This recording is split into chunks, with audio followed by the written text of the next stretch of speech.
Operator है tensor में, that is क्रोनिकर delta. क्रोनिकर delta होता क्या है? तो लिखा हुआ है कि ये एक ऑपरेटर है। ऑपरेटर हमेशा रूल होते हैं, कई सारे रूल्स आप जानते हो, कई सारे रूल्स आपके लिए बिल्कुल नए होते हैं। जैसे कि एग्जाम्पल के लिए अगर हम एक ऑपरेटर लगाते हैं प्लस वाला 3 और 2 के बीच में, तो हमें 5 मिल जाएगा। 3 और 2 के बीच में अगर हम ऑपरेटर इनटू लगा दें तो 6 मिल जाएगा। 3 और 2 के बीच में अगर ऑपरेटर माइनस लगा दें तो 1 मिल जाएगा। और 3 और 2 के बीच में ऑपरेटर डिवीजन लगा दें तो 1.5 मिल जाएगा। तो ये ऑपरेटर्स क्योंकि आप बहुत अच्छे से जानते हो इसलिए आपको ये आसान लग रहा है। एक ऑपरेटर है ट्रिग्नोमेट्री का साइन, कॉस, बहुत सारे ट्रिग्नोमेट्रिकल ऑपरेटर्स हैं, लॉग भी ऑपरेटर्स हैं, और हर एक ऑपरेटर का अपना रूल होता है। जैसे कि 2 पर लॉग ऑपरेटर लगाया जाए बेस 10 पर तो वैल्यू आती है 0.3010। तो क्रोनिकर डेल्टा भी एक ऑपरेटर है। ऑपरेटर ऑलवेज रूल को रिप्रेजेंट करता है, कोई ना कोई रूल होता है ऑपरेटर के पीछे। और second number, it's symbol is, तो इसका सिंबल जो है वो क्या है? डेल्टा, आई ऊपर जे नीचे, ऐसे भी लिखते हैं डेल्टा आई जे, ऐसे भी लिखते हैं डेल्टा आई जे। यहां वाले सिंबल में सबस्क्रिप्ट भी है, सुपरस्क्रिप्ट भी है। यहां आपको केवल सबस्क्रिप्ट दिखाई दे रहे हैं आई और जे, वहां पर सुपर दिखाई दे रहे हैं। जनरली हम लोग ये वाला सिंबल यूज करते हैं फर्स्ट वाला, बट ये भी यूज होता है और ये भी यूज होता है, मतलब जानो। इंपॉर्टेंट बात है यहां पर कि क्रोनिकर डेल्टा में जो सफिक्स है, सुपर और सबस्क्रिप्ट को कॉमनली क्या कहते हैं? सफिक्स। क्रोनिकर डेल्टा में क्रोनिकर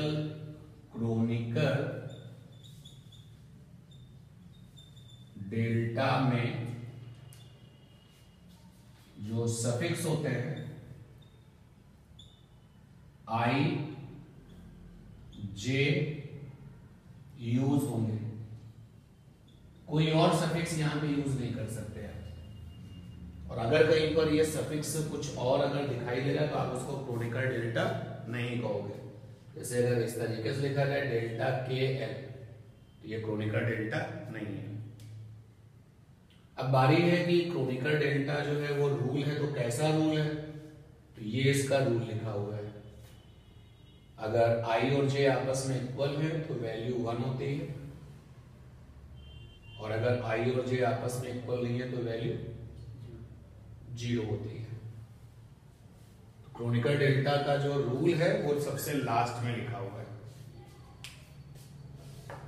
कई सारे फंक्शंस के अपने रूल्स होते हैं। जैसे कि अगर हम आपसे लिखें, आपसे बताएं कि fx बराबर है मॉड ऑफ x, तो आप कहोगे कि यहां पर x की वैल्यू चाहे पॉजिटिव में रखो या नेगेटिव में रखो, हमेशा कैसी वैल्यू मिलेगी? पॉजिटिव मिलेगी। क्यों? क्योंकि मॉड वाले इस फंक्शन का ये रूल होता है। इसी तरीके से क्रोनिकर डेल्टा का अपना एक रूल है, और लास्ट में आपको ये रूल लिखा हुआ दिखाई देगा। ठीक है ना? लिख लिया? अब इसकी कुछ प्रॉपर्टीज है, जरा वो देख लेते हैं। उस प्रॉपर्टीज से तुमको ये पता चल जाएगा कि एक्चुअली ये जो क्रोनिकर डेल्टा है ये रूल है तो कहां से रिलेटेड है। क्योंकि आप जो है डिफरेंशिएशन पढ़ चुके हो, डिफरेंशिएशन भी क्या थे? रूल्स थे। इंटीग्रेशन भी क्या थे? रूल्स थे। ट्रिग्नोमेट्री भी रूल्स थे, लॉग भी आपके रूल्स थे। पावर्स जब पढ़ते थे आप e की पावर, तो वो भी सब क्या थे? रूल्स थे। तो कुछ प्रॉपर्टीज हैं क्रोनिकर डेल्टा की, जरा उसमें से एक दो प्रॉपर्टीज पहले लिखते हैं और फिर उनको पूरा डिटेल में डिस्कस भी करते हैं। तो प्रॉपर्टीज ऑफ डेल्टा आई ऊपर है, जे नीचे है। क्या प्रॉपर्टीज है? पहली प्रॉपर्टी तो ये है कि डेल्टा आई जे, ये जो क्रोनिकल डेल्टा है, हम इसको रिलेट कर सकते हैं पार्शियल डिफरेंशिएशन से। डेवर या डेल एक्स आई अपॉन में डेल एक्स जे, ऐसे हमने लिख दिया। और फिर आगे हमने ये बताया कि ये वैल्यू 1 होगी अगर आई और जे आपस में इक्वल होंगे, और ये वैल्यू 0 होगी अगर आई और जे आपस में इक्वल नहीं होंगे। तो क्या ये बात सही है? अगर ये सही है तो एक प्रॉपर्टी आ गई, यानी कि आप क्रोनिकल डेल्टा को किससे रिलेट कर रहे हो? पार्शियल डिफरेंशिएशन से। इसको आप डेल, अब देखिएगा डेल की प्रॉपर्टी क्या है, जैसे ऐसे लिखा जाए डेल डेल एक्स, और यहां कुछ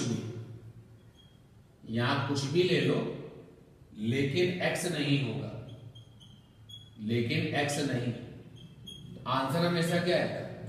0 ही तो है। और यहां पे अगर लिखा जाए डेल डेल एक्स और यहां एक्स ले लो, आंसर क्या आ जाएगा? 1 आ जाएगा। तो जरा देखो, समझो बात को, अगर आई और जे बराबर हो जाए तो नीचे क्या होगा? डेल या डेवर अपॉन डेवर एक्स आई। तो जैसा यहां पर है वैसा ही ऊपर भी आ गया ना, तो रिजल्ट क्या आ जाएगा? 1 आ जाएगा। और अगर आप आई और जे इक्वल नहीं लोगे तो पार्शियल डिफरेंशिएशन हमेशा क्या हो जाएगा? 0 हो जाएगा। तो यानी कि ये बात जो है हम लिख सकते हैं कि अपना जो क्रोनिकल डेल्टा है, हम इसको पार्शियल डेरिवेटिव्स के टर्म्स में क्या कर सकते हैं? रिप्रेजेंट कर सकते हैं।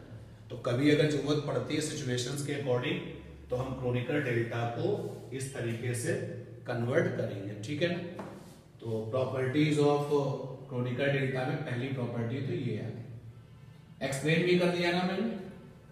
अगर इसको और एक्सप्लेन करना है तो इस तरीके से जा सकते हैं कि अगर आई बराबर जे ले लें तो रिजल्ट हो जाएगा डेवर एक्स आई या डेल एक्स आई, नीचे डेल एक्स आई, बिल्कुल ये वाली सिचुएशन आ जाएगी। क्या बन जाएगा वो? और अगर आई नॉट इज इक्वल टू जे ले लें तो ये आ जाएगा डेल एक्स आई या डेवर एक्स आई, और यहां पर आ जाएगा डेल एक्स जे। ये वाली सिचुएशन होगी, तो यहां पे रिजल्ट क्या आ जाएगा? 0। ठीक है, नोट करिए।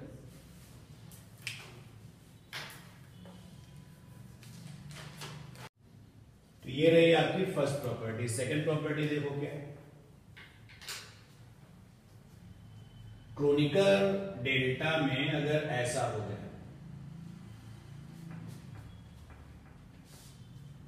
आई तो ये n के बराबर होगा,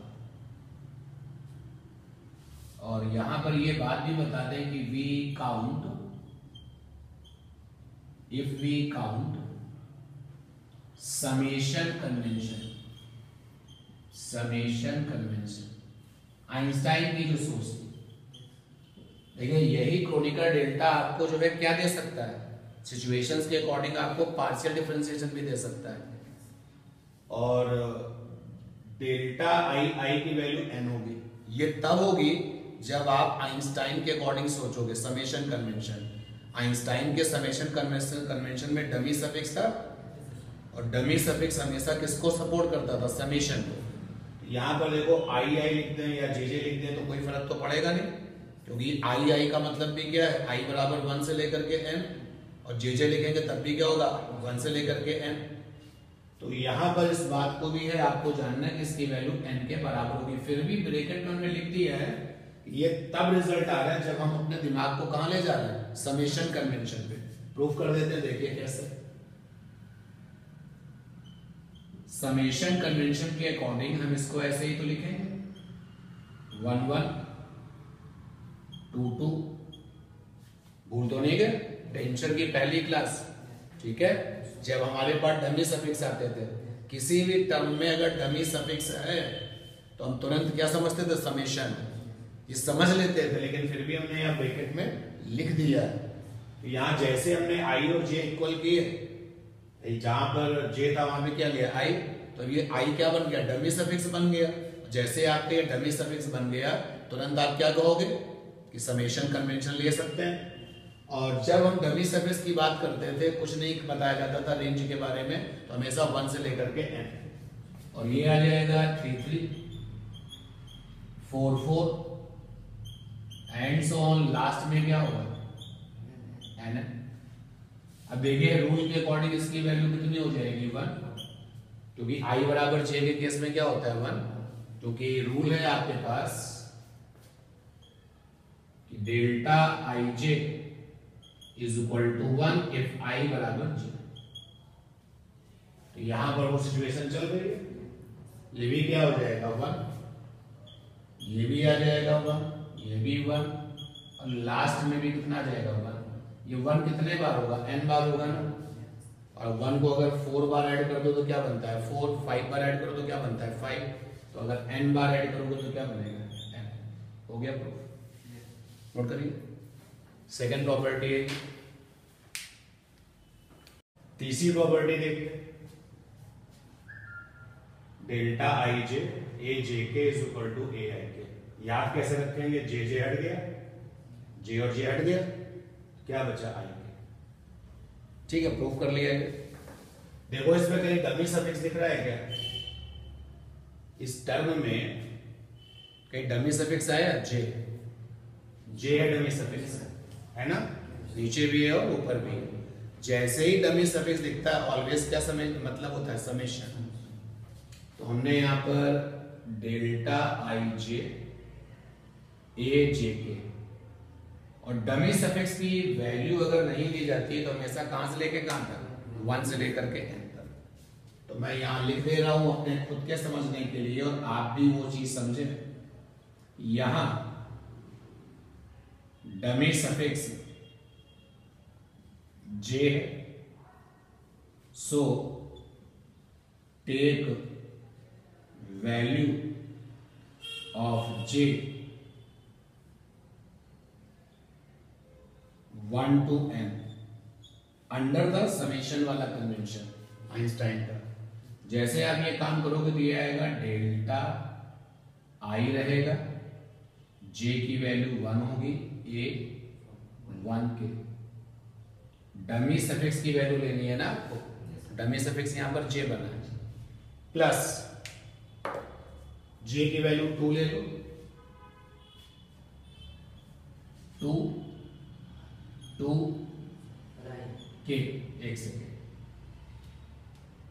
जे की वैल्यू 2 लेनी है तो जे की वैल्यू 2 ले ली, आई जैसा था वैसे रहेगा, ए 2 के, प्लस 3 आई ए 3 के, प्लस एंड सो ऑन।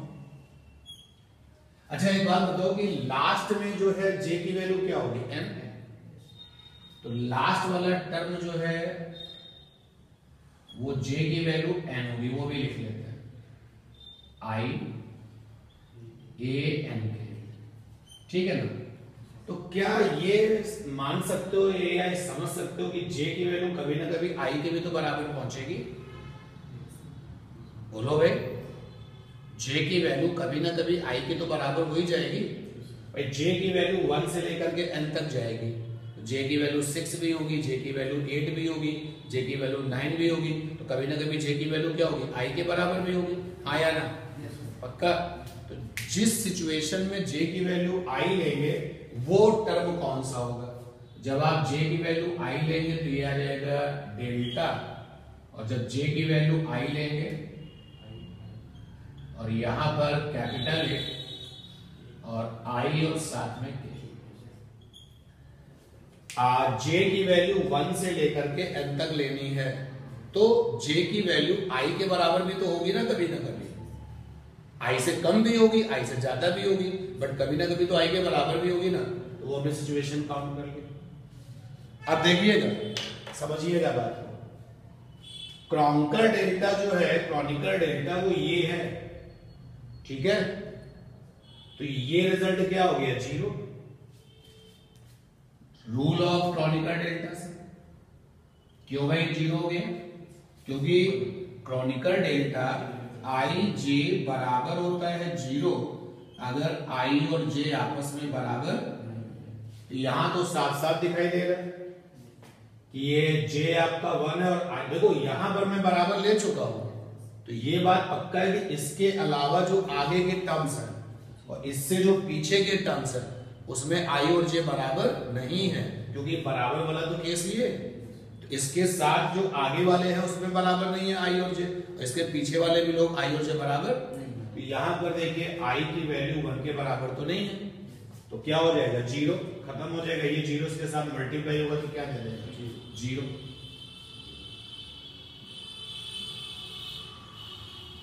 ठीक है, प्लस सिमिलरली यहां पर भी आई और जे बराबर नहीं है, हो भी नहीं सकते क्योंकि बराबर वाला केस तो ये रहा, तो जीरो हो गया। प्लस ये टर्म भी क्या दे देगा? ये भी जीरो दे देगा और ये भी जीरो दे देगा। ऐसे इससे पहले जितने भी टर्म्स होंगे वो सब क्या दे देंगे? जीरो। समझ पा रहे हो बात को? जरा इसको देखो, ये क्या देगा? ये टर्म तो आपका 1 देगा, तो क्या रह जाएगा? ए आई के रह जाएगा।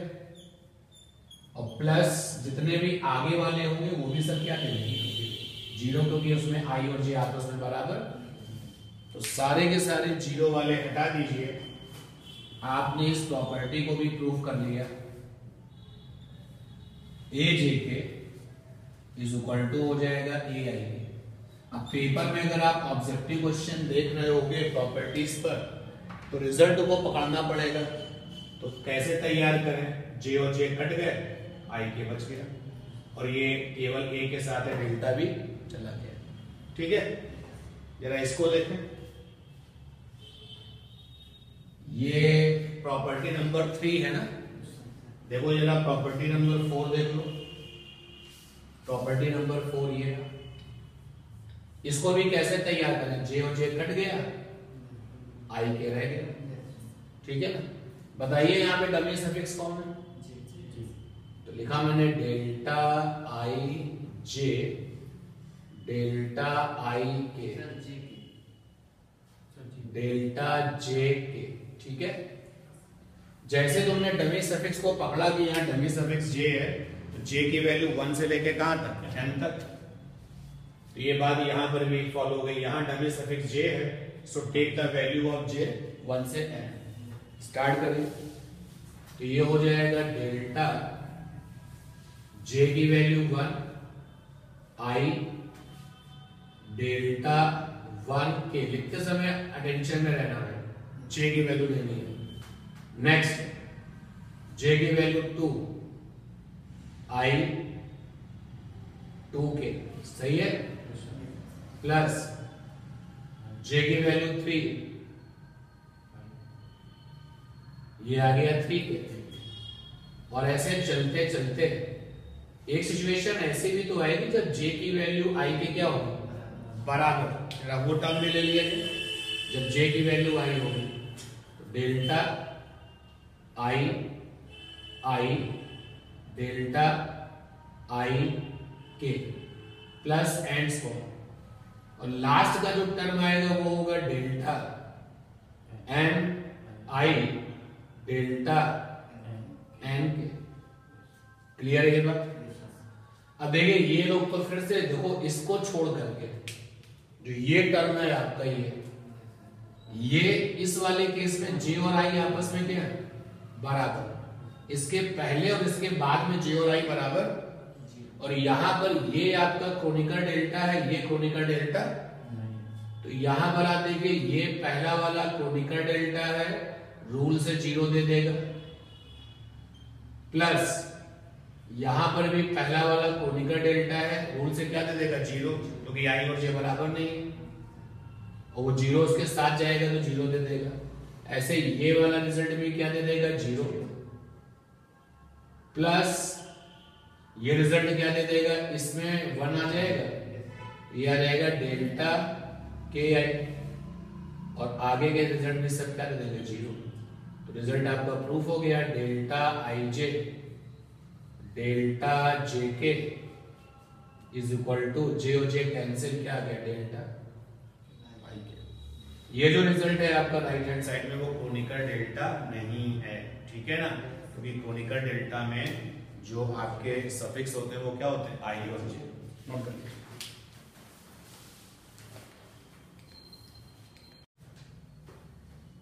कितनी प्रॉपर्टी हो गई, 4। काउंट करिए, 4 प्रॉपर्टीज हो गई ना। फिफ्थ वाली प्रॉपर्टी है delta I J, delta J I is equal to N, ठीक है।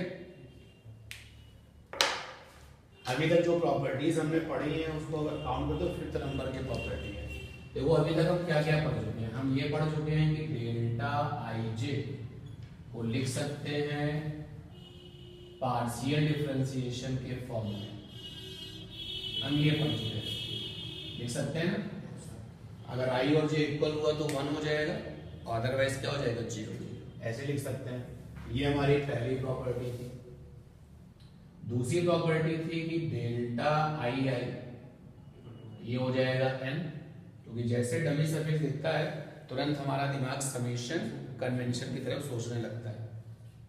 तीसरी जो प्रॉपर्टी थी वो क्या थी, delta I J A J K is equal to J J cancel, क्या है, ए आई के। ये ध्यान रखना, ए रहता है, डेल्टा हट जाता है, ठीक है।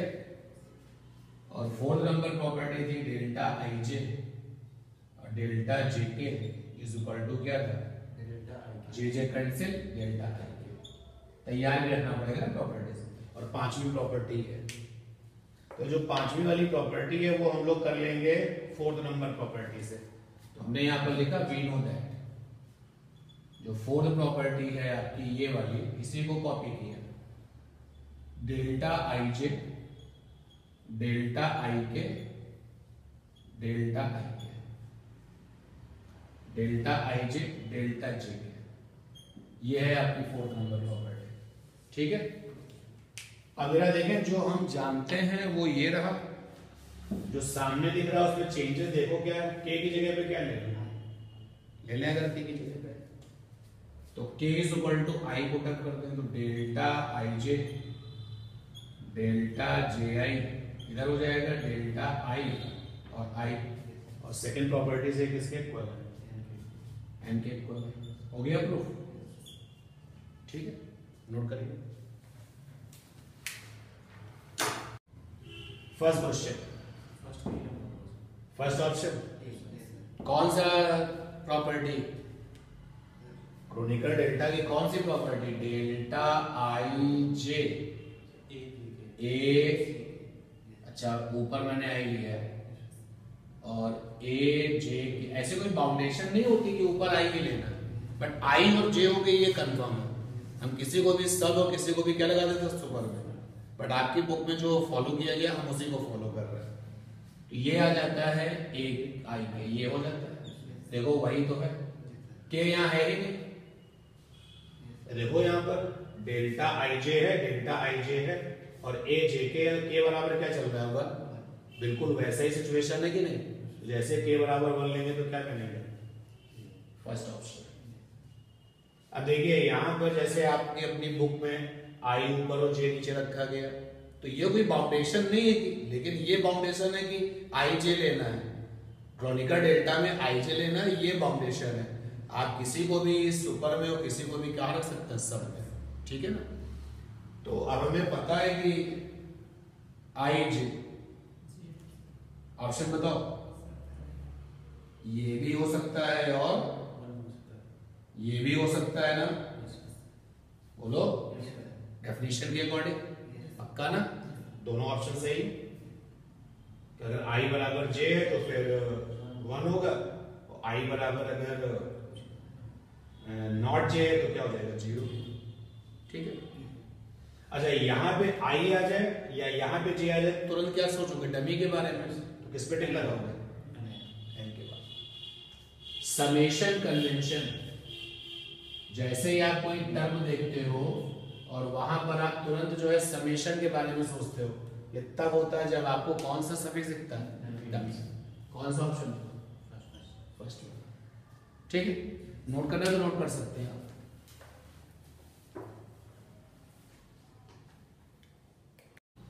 इस क्वेश्चन के लिए क्या डमी इंडेक्स होता है, किसी टर्म में डमी इंडेक्स होता है, तो आंसर है एक बार नीचे होता है और एक बार, कितने बार होता है? 2 बार। एक होता है सबस्क्रिप्ट में, दूसरा होता है सुपरस्क्रिप्ट में। कितने बार होता है? 2 बार। जरा इसको देखो, इस क्वेश्चन को, ये टर्म हमको दिया गया है, इसको हमें समेशन में लिखना है, इंडिकेटेड सम्स में लिखना है। तो पहले वाले को अगर देखें, आइंस्टाइन का समेशन कन्वेंशन, बताइए यहाँ पे डमी सफिक्स कौन है? जे। तो क्या लिखोगे आप? ai1x1 ai2x2 dot dot dot ainxn, लिख सकते हो ऐसे? और फिर इसको आप चाहो तो ऐसे भी लिख दो, सिग्मा i बराबर 1 से n और जे बराबर चल रहा है क्योंकि डमी सफिक्स क्या था? जे बराबर 1 से n, तो aij xj। ठीक है, दूसरा वाला बताओ, सीधे डायरेक्ट। चलो अच्छा, आप एक्सपेंशन करके बता दो, APQAQR, डमी कौन है? क्यू है। तो डमी हमेशा 1 से n तक जाएगा, कुछ नहीं बताएगा, तो ये आ जाएगा AP1A1R, AP2A2R, APNANR। इसको लिख सकते हो सिग्मा Q बराबर 1 से n, APQAQR। ठीक है।